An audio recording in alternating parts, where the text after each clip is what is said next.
mbokki Sénégal maa ngi leen di nuyu wax naa léegi nii dama doore tey gulee sama waxtaan ci kàllaama nasaraan ndax dafa bëri suñuy mbokk fépp ci Afrique yoo xam ne saa suñu génnee wax danañu bëri ñuy bind di ñaxtu daal ñuy di sàkku ci ñun ñu leen di sédd tuuti parce que ñoo ngi suivre la ñuy def yëpp rax si dolli nag ci li ñu bëggoon wax tey am ci lenn lu ndaw loo xam ne dafa concerner Afrique dafa dépasser suñu frontière ñun Sénégal loolu moo waraloon ñu dooree tey suñu waxtaan ci kàllaama nasaraan la ñu bëgg a wax nag ci suñu làkk mooy waxtaan ak mbokki Sénégal doore ko ci li xew mooy woo nañ leen ci ab rassemblement bu mag a mag a mag yéen ñépp ngeen jógandoo génn ñépp dëppoo ni gisaguñu ndaje gu ni mel fii Sénégal bu dajale lu toll noonu ci ay doomi aadama te du ci kenn koo xam ne dañ laa jox xaalis wala ñu neexal la wala ñu tegal la ay kaar jox la xaalis boo fayee transport ñi andi seen kaar te bëriwuñu ndax dégg nañ ñu naan rassemblement national fu ne leen di jóge ci Sénégal déedéet ñëw ñi jóge ci région yi ñëw symbolique la woon waaye ñëpp xam nañ ni bu ñu bëree ba bëri gëmmu ni dépassé nañu 200 personnes ci les dizaines et des dizaines de milliers de personnes yu nekkoon foofu ña jóge ci région yi nag joxuñu leen kaar joxuñu leen paas ñoo dajale seen xaalis jël seen kaar dikk loolu di lu rëy te dalal suñu xel ci ni ñun ba ñuy dugg ci politique li ñu bëggatoon mooy fexe ba am de vrais militants et de vrais sympathisants mooy ñu gëm réew mi ñoo xam ne fu ñu toog ñu ngay laaj seen bopp lan la ñu war a defal réew mi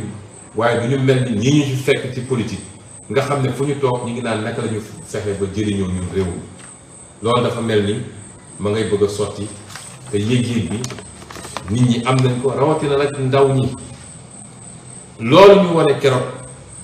ca mercredi bi dafa taalaat li xale yi naan cooraayu dëmm ndax gaa yi ngi mel ni ay dëmm yu jëfoo fi mu toll bi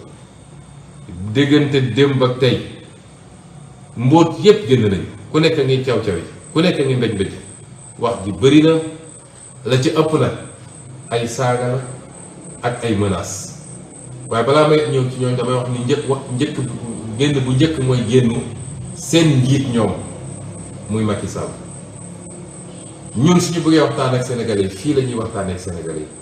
jaarale ko ci média wu fii wala ñu def suñu live waxtaan ak yéen waaye Sénégal moo am président boo xam ne saa su bëggee wax lu war a soxal Sénégalais day dem ba ci tubaab yi wala mu woo média tubaab yi ne leen ñëw leen Sénégal bu ko defee mu làkk ak ñoom ay tubaab nga xam ni kii waxut ak Sénégal waaye ñii nga xam ne ñoo ko ngemb ci nasaraan yi ñoom lay waxal waxul ak Sénégalais yi ndax li ëpp ci Sénégalais yi dégluwuñu tubaab dégguñu ko bu baax ba di ko tal di déglu ñaareel bi mooy génnam ñëpp dégg nañ ko waaye génn gi dañ cee jàngat lu bëri bu ci njëkk mooy moom mooy digal conseil constitutionnel ndax moom bu demee ba ne nii lay demee un point un trait xam nga saa suy wax xol lay waxee ak jaay doole moo tax ma yàgg leen wax ni ku mel ni moom jaayante doole ak moom rek moo koy sotal ba keroog yàlla di tànn diggante moom ak ñun ndax président du ne nii lay demee un point un trait waaye li gën a yéeme gannaaw bu ñu nee moom mooy digal conseil constitutionnel Pape Omar Sakho ak ñi mu àndal Macky moo leen naan def leen ñu def Antoine Diome moom jarul sax may wax luy wane ni amuñu justice ci réew mi justice bu indépendante amul justice politique lañu am boo xam ne dañ koy digal muy def waaye li gën a yéeme ci wax ji mooy tiit gi mu tiit dem dugal na ko mu wax loo xam ne safaan wala ndax nee na une liste qui n'est pas paritaire n'est pas une liste qu'on peut admettre un point un trait waaye ñun Yewwi Askan Wi amuñu problème parité ñun liste incomplète lañ ñu wax ñoom Benno Bokk Yaakaar ñoo am problème mu liste parité kon moom li mu wax conseil constitutionnel ci Benno Bokk Yaakaar la ko doon appliqué ñoom ñoo am problème mu parité jël seen suppléant tegle ñaari jigéen ñun amuñu problème parité problème bi ñu am mooy bi ñu gisee ni am na benn cas inéligibilité ñu ne ñu ñëw leen remplacer ko ñu dem remplacer ko ñu ne juum nañu ndax ki ñu ko remplacer mi ngi woon déjà ci liste titulaire yi suñ ko génnee donc foofu liste bi matul kon Macky Sall àtte na boppam àtte na Benno Bokk Yaakaar moom moo ne liste bu paritairul liste boobu mënuñu ko recevoir conseil constitutionnel def njombe bu toll ni ak lâcheté mooy nu ma ko mën a tuddee ci olof ba nga xam ne dañoo dem laqatu ci arrêté ministre de l'Intérieur. Depuis quand la justice se cache derrière un arrêté du ministre de l'Intérieur pour décider? kon lii mbokk yi firndeel na ni li Sénégal yépp xam mooy Yewwi Askan Wi dañ koo tooñ bu ne fang waroon annuler liste Benno Bokk Yaakaar jàllale ko loolu léegi feeñ ne ba ñépp xam nañ ko te Macky Sall moom ci boppam nangu na ko moo tax li ci des mooy bañ ak xeex ak ñoom loolu nag lañu door mercredi bi war koo gën a dëgëral nag dinaa ci ñëw ci sama deuxième partie intervention waaye dama ne cuuraayu dëmm jolleeti na ñépp ngi génn di wax yi nag dama ciy segg wax yi ba ci jiitu mooy ay menaces nit dem na ba ne nañu faat bakkanu Ousmane Sonko doo mës a dégg procureur yëngatu doo mës a dégg mu wax du ko woo te ku ko waxoon ci opposition bi heure bi yaa ngi kaso lii firndeel na jeng bi justice jeng moo tax il faut ñu jàmmarloo ak justice ndax justice bu demee ba jeng kenn amatul devoir naan day déglu di décision de justice kenn amatu ko suñu waxee ñu ne waaw la justice s'est prononcée donc la loi s'applique à tout le monde naka la ñu mënee jàpp ay nit ñu sàcc xaalisu réew mi justice ne du ma leen téye ñu jàpp ay nit ñuy ruxus xaalis justice ne du ma leen téye ñu jàpp nit ñu yor ay armoire ay néeg yu fees dell ak xaalis justice ne du ma ci wax nit taxaw saaga ethnie entière justice ne du ma ci wax te loolu mun na taal réew nit taxaw ne dem leen faat bakkanu jàmbur justice ne du ma ci wax moo ne sëñ Abdou Bara Dolly bi li mu wax moo gën a néew téeméeri junni yoon tey ñu ngi ko téye yóbbu ko ci kaso justice amatul ci réew mi ñun ñoo war a jël suñu responsabilité parce que justice su demee ba jeng peuple bi moo war a taxaw jàmmarloo justice bu demee ba nekk le bras politique d'un parti politique et d'une famille devoir la ñu résister devant cette justice depuis 1 an et demi je vous ai dit résistance c'est un droit constitutionnel constitution ci boppam moo ne face à l'injustice chaque Sénégalais a le droit de résister loolu du insurrection du coup d'état waaye loolu lu war la may wax ni ñun ay menaces yëngaluñu ça nous fait rire d'ailleurs waaye dañuy jël au sérieux la ndax ñi ñu ko seqal ay assassins lañu jaaxle nañu jaaxle boo xam ne tey suñu mënoon faat bakkanu Ousmane Sonko def nañ ko li koy firndeel ma nettali leen lu ndaw barki dem bi ñuy dem ci manifestation bi dama génn dugg ci oto Waly Diouf Bodiang ñu dem ba ci yoon bi ma ne ko ubbil toit ouvrant bi parce que nit ñi bëri nañu ñëpp a ngi acclamé ma génn nuyu nit ñi ñu essayé ubbi toit bi ba ñu ubbeeku parce que mécanisme bi dafa bloqué may leen andil leen ma beneen oto bi ma dugg ci boobu noonu laa génnee ci oto moom dugg ci beneen oto bi ñu ubbi toit bi ba mun a wax ak ñoom ñu dem ba place de l'Obélisque place de la Nation gaare oto bi ma duggoon sécurité bi di ko garde moom mu jël oto bi ma duggoon moom bi ma njëkk a dugg dem gaare ko fu gën a sori parce que amuloon place daal di ñëw ci manifestation est-ce que xam ngeen lu ñu def parce que jàppoon nañ ni oto boobu ci lay duggaat dañoo dem ñeenti roue oto bi bu nekk dañoo dem dévisser ñetti écrou yi ci ñeent yi génne ko ñaari écrou yi des ci pneu bu nekk dévisser nañ ko ba muy lang li ko may chance mooy bi ñuy ñibbi daanaka man dugguma ci oto boobu waaye bi ñuy ñibbi ndànk lañu daw ba egg kër ga bañ fa yeggee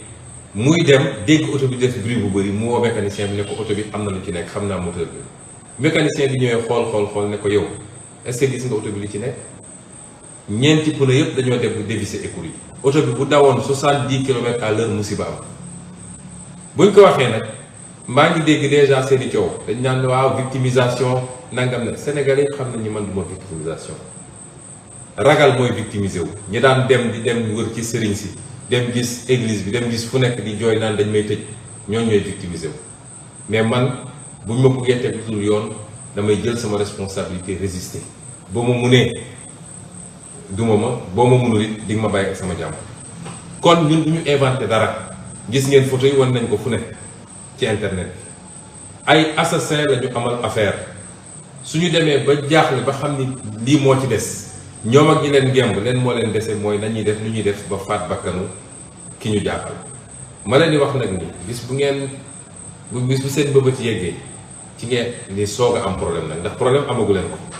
bis bu seen bëbët yeggee ci ngeen ni soog a am problème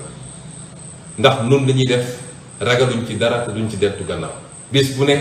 ñu gën a teg ay pas waaye ci cuuraay dëmb gi ba tey gis ngeen saaga yi xaste yi loolu moom tàmm nañ ko ma bëgg a wax nag ni Macky Sall ndax ku fi saaga Ousmane Sonko rek Macky Sall la yónni boo saagee ba doyal xas Ousmane Sonko xas ay waajuram xas baayam bi nga xam ne ma nga ca barsax depuis longtemps xas ay yaayam xas ay soxnaam boo paree Macky Sall da lay woo pare jox la xaalis may wax ak kilifa yi nekk ci dëkk bi yëpp ku fi saaga Macky Sall moo la ko sant waaye nag bu dee yow sa xol xat na ba mënoo muñ saaga man xam nga man saaga yi yëngalu ma ko tey laa gën a nekk en forme tey laa gën a mën a agir waaye bu dee yow sa xol xat na ba ku la tudd nga gaawante ne maa ngi ko yóbbu kaso ngire waay téel sa bopp téel say ñoñ ñu bàyyi di saaga nit ñi ak di xas nit ñi ndax Cheikh Abdou Bara Dolly lii mu ko def nii ànduñu ci kàddu yi ndax nun lañu mës a wax mooy politique du dugg ci vie privée jàmbur politique du saaga jàmbur politique du xas jàmbur rëcc nag mën na am ci ku ne waaye ñiy saaga te ànd ak Macky Sall ci saaga yu gën a bon téeméeri junni yoon ñi ngi fii di dox suba ngoon te justice du leen woo police du leen déglu loolu nag mooy andi injustice ci réew mi ñaareel bi dans la forme li ñu def Cheikh Abdou Bara Dolly teguñu ko fenn parce que loi bi dafa ne député bu nekk en cours de mandat mënuñu ko jàpp lu dul su dee dafa def flagrant délit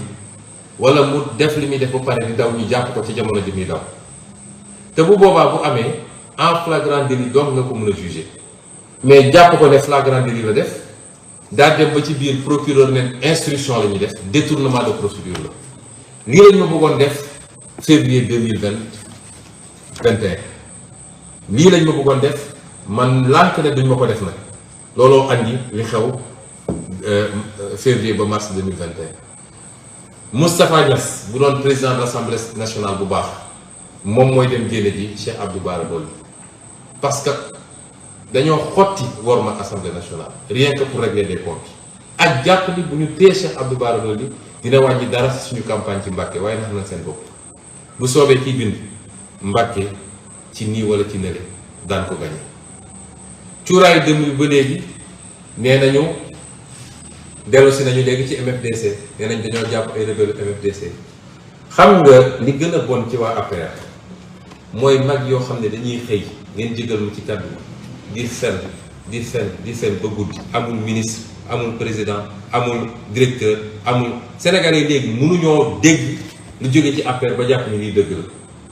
salle bi ma toog tey keroog def naa fi live fii Ziguinchor ab waa APR dem taxaw ne Dakar nañu tourné live boobu amatuñu sago ci li ñuy def waaye Sénégalais yi kenn gënu leen a yeewu xam nga wax yi daanu sa saret mënul yëngal Sénégalais yi lii lépp nag li mu wone mooy tiit nañu ba tiit ba fu tiit yem lépp lu ñu amoon ci arsenal ñu ngi koy génne nee nañu yooyu dañoo bëgg a yëngal sax suñu kër yi te ku tudd seen kër ñuy bëgg a dee naan dañ lay tëj kaso ma ne leen seen pexe ndax saay na bu yàgg tey lañu gën a dëgër ci li ñuy def ak ñi ñu ko àndal ñépp muy ci njaboot muy ci militant muy ci sympathisant parce que sénégalais yi xam nañ ni projet bii nga xam ne moom la ñu porté ci cadre Yewwi Askan mooy projet buy libérer le Sénégal définitivement li ko wane mooy ñu ñëw keroog ci place ba ñooñu nag laay waxal tey mbokk yi Macky Sall xam na ni yoratul réew mi xam na ni moom wéet na ci pouvoir am fii mu toll nii nguuru Ablaye Wade sax bi muy daanu mel woon nii kan moo nekk autour de Macky Sall à part ay saagakat wax leen ma kenn ku sénégalais di may nopp ku nekk autour de Macky Sall koo xam ne mun na wax sénégalais yi ne gongo dara desul ci Macky Sall dara réew mi yoratu ko te xam na ko loolu ñu liggéey nag liggéey ko ci anam yu métti ba tey jii loolu la ñu war a yeggal ci jàmm ak salaam bu dee Macky Sall bëgg na jàmm ak salaam moo tax ñu ne leen fi mu ne nii lu ne def nañ ko pour gagner la bataille psychologique yow militant bi lay waxal yow sympathisant bi yow sénégalais lambda li nga xam ne ñëw nga keroog ci place de l'Obélisque parce que démocratie nga bëgg a défendre parce que avenir du Sénégal nga bëgg a sauver yow laay waxal la ma la bëgg a wax mooy ñoom def nañu tout pour gagner bataille psychologique bi wax nañu ñëpp ni ku fa dem dinañ la dóor ku fa dem dinañ la rey jàpp leen seen doom yi ñoom yóbbuñu seen doom lu leen ñu wax ko manifestation bi dañ ko infiltrer waaye yow mii ñëwoon ci place de l'Obélisque ak yow mii amoon yéene ñëw te am ngànt yéen ñëpp won ngeen Macky Sall ni seen méthode yooyu nga xam ne méthode bolchevique KGB yooyu méthode diversion ak méthode xoqatalaate yéen démystifier ngeen méthode yooyu moo tax ngeen ñëw teew bu ko teree woon di ngeen teew bu ko autorisé teew ngeen ñu leen di wax nag ni bataille psychologique boobu ba léegi ca la ñu nekk yi ñuy wax ni yépp ci bataille psychologique la xaste saaga joxe information yu dara taxawul jàpp nañ fii diw ñu ngi doon waaj a def lii loolu yépp pour décourager leen pour ñu démobiliser wu la dañuy wax nag ni Sénégal am na départ sénégalais mën na am départ mais léeg-léeg arrivé bi mooy problème ñu wax leen ni nag li tax ñu lancer appel ne ajjuma bii di ñëw dinañ defaat mobilisation mooy xeex bi dooragul bu jaree ñu dem def place de l'Obélisque transformé ko en place Tahrir nit ñi toog fa ba keroog Macky Sall xam ni réew mi moomu ko te donn ko danañ ko def incha allah moo tax ñu woo leen parce que la ñu bëgg a am ci ajjuma bi di ñëw dañoo bëgg mu doon le double wala le triple de li ñu amoon xam nga li ñu amoon nee nañ mosuñu ko gis ci Sénégal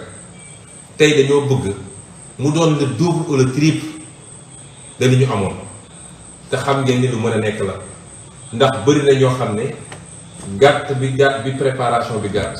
ak yeneen gàllankoor ñoo tax mu doon ñëw am na lu ñuy waajal ci préparation kenn ku nekk ci sa parti politique ba multiplier la mobilisation par 2 ou par 3 bëgg nañu des milliers et des milliers et des milliers des dizaines de milliers de Sénégalais dajee foofu loolu dafa am solo bras de fer bi il faut ñu gagner ko avec Macky Sall parce que Macky Sall loolu rek la xam loolu moo tax ñu ne leen dinañ waxtaan ak yéen gannaaw buñ leen féliciter encourager leen jaajëfal leen parce que li yombut ndax ñoom bu ñu woote woon xaalis bu ñu jeex nañ ko génne pour def ay carte dañu am la moitié de li ñu amoon keroog waaye mbokk yi xeex bi day door meeting bi di ñëw du meetingu leader yi de meetingu yéen jeunesse bi la meetingu yéen jigéen ñi la ce sera le meeting des jeunes et des femmes yéen a koy organiser yéen a jël kàddu bi yéen a wax ci turu Sénégalais ndax Sénégal foo laal fi mu ne nii métti na te fii rek Macky Sall mi ngi président de la République du Sénégal man maa leen ko wax 2019 bu ñu génnee élection présidentielle laa taxaw assemblée nationale ne Sénégalais yi fal ngeen Macky Sall bi mais 5 ans yi di ñëw dina métti trop ci Sénégal du ma yonent du ma gisaane kat waaye am na lu ma jàng ci koom-koom am lu ma jàng ci droit xam ni àdduna di doxee xamoon naa ni Macky Sall ak ni mu yoree réew mi ak ni mu ñàkkee gis-gis ak programme dina métti ci Sénégal yi tey la wàllu gën a ay lool laal jàmbat la loolu nag bu dee yéen Sénégalais bu ngeen mu jóge fi xam ne ni Macky Sall dafa bëgg a forcer 3e mandat daf ko bëgg a forcer ci nii wala ci nële waaye nag tubaab dafa ne la souveraineté appartient au peuple mooy sañ-sañ dëgg askan wi rek a ko am keneen amu ko leneen amu ko bu dee askan wi nag li ñuy dégg bis bu ne foo génn dem du ngénte du dëj boo doxee ci mbedd mi même wax nga dégg sénégalais yi sonn nañ ko fu sonn yem bu dee bëgg ngeen loolu dakk xeex bi du xeexu Ousmane Sonko du xeexu Khalifa Sall du xeexu Ablaye Wade du xeexu Massamba du xeexu Mademba xeex bi xeexu sénégalais yi yëpp la. ñu ngi leen di woo àjjuma ñu dajale ci Sénégal lu kenn mësut a gis ci ay nit yu daje bu ko defee Macky Sall dina xam ni moomul réew mi parce que nag dara mënul justifier moom bi mu fi toogee ba léegi mooy tànn kuy dem élection ak ku dul dem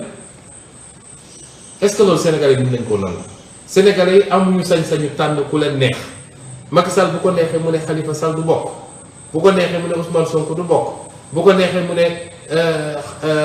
Karim Wade du bokk suba su xëyaatee ne keneen ak keneen du bokk loolu ñu bàyyi ko ci ba ci kañ loolu mooy li ñu bëggoon a génne ci bataaxal di leen gërëm di leen sant di leen jaajëfal di leen jox dig daje bu soobee yàlla àjjuma si jàmm bu ñu toogee ba alxamis dinañu duggaat ci waxtaan bu gàtt waxtaan ak yéen parce que dañoo toll jamono joo xam ne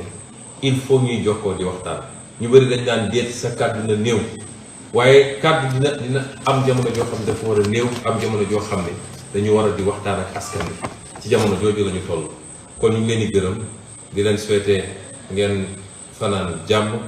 di ñaan jàmm ci Sénégal waaye jàmm Sénégal ak fitna Sénégal mi ngi ci loxo benn nit ci jamono ji ñu toll muy Macky Sall ak son conseil constitutionnel ak son ministre de l'intérieur asalaamaaleykum wa rahmatulah wa barakatu